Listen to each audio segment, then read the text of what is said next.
Hey everyone, and welcome to a new video. Today's topic, as you can see, is how to improve. Not just at Smash Ultimate, but I do believe most of what I'm going to say can be applied to pretty much anything. That being said, I'll try to provide tips that can help you in your Smash Ultimate journey. If you like this sort of content, you should totally subscribe as I got more of these coming. The first step to improving in anything is acknowledging that you're bad and there is room for improvement. Because if you generally believe that there's no room for improvement, you will never get better.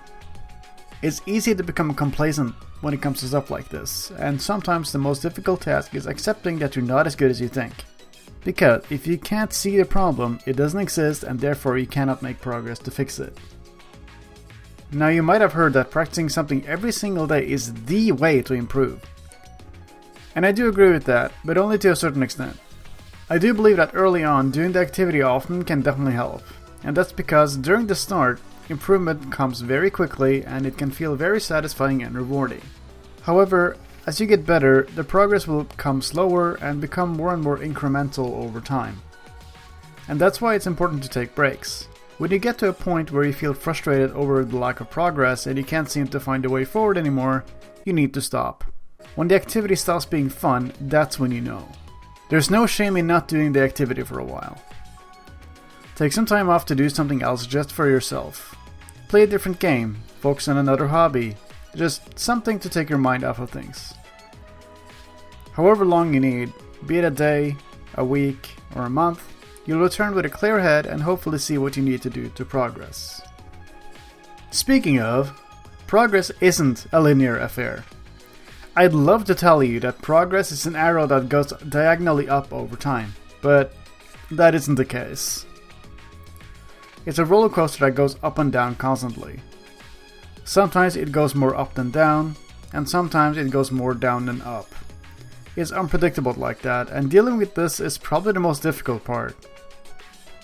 It requires a lot of willpower and motivation to keep going when you feel like you're accomplishing nothing. But allow me to tell you that you are. Whether it's fighting games, working out, weight loss, as long as you keep working, you will see progress however long it takes. So don't feel bad if you see your progress revert sometimes, it will bounce back. It's also important to take a step back and look at how far you come. Take a moment to bathe in all the progress you made and be proud of yourself. Reminding yourself of what you've accomplished is a good way to restore motivation. After all, the journey isn't only about the destination. If you, for whatever reason, can't or don't want to take a break from the game, try playing another character for a while. If your main is a top tier, it can be beneficial to learn the game from a high, mid or low tier's perspective. The same applies if your main is low, mid or high tier as well. Also, playing a character just for fun definitely helps make the game less stale. Practicing isn't the only way to improve. Especially for games like Smash Ultimate, which has a lot of depth in a lot of areas, reading up on game knowledge is just as important as actually playing. Knowing what's safe and what isn't, knowing your character's limits and matchups are just a few things you need to learn. It's also important to theorize and simulate stuff in training mode when you can. Knowing is half the battle after all, and it certainly is true for this game as well.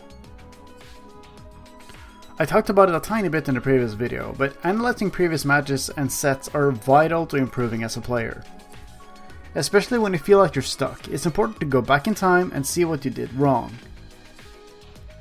That being said, just telling you to look at previous matches probably won't help, because just looking at replays without knowing what you're looking for is pretty pointless and likely won't give you anything. Watching replays where you won might help you see what you did right, but it won't tell you what you did wrong. I want you to focus on the matches where you lost. Then I want you to look at reasons why you took damage. Did you get grabbed a lot? You shield too much. Did you get anti-aired a lot? You're jumping too much. What do you do when you're under pressure? Are you good at keeping stage control? How do you manage disadvantage, advantage and neutral? The list goes on, but that's a good place to start. Going into replays with these sorts of questions in mind will definitely make it easier to spot your mistakes. With enough practice, you'll be able to spot mistakes faster and faster, not just in the replays, but in live matches as well.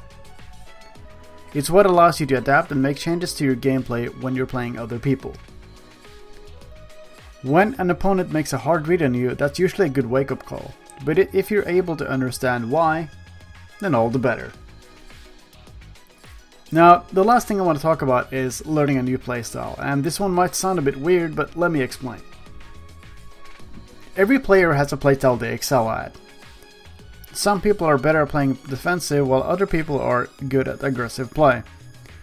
To give you an example, I'm better at playing defensively. I like forcing people to approach me and poke holes in their approaches. But it doesn't mean I can't play rushdown. Sometimes I need to switch things up, otherwise my opponent will adapt to me and kick my butt. Which is why I recommend you to try learning different playstyles, as being able to switch playstyles on the go will only benefit you in the long run. I think the core concept here is seeing the game from a different perspective. And I think that's everything I got for you today. As you can see, there's a lot of things to consider when trying to get better at, well, anything. Hopefully this video was helpful to you in some way. If you like this video, please consider leaving a like and subscribing. Thanks for watching. See you next time.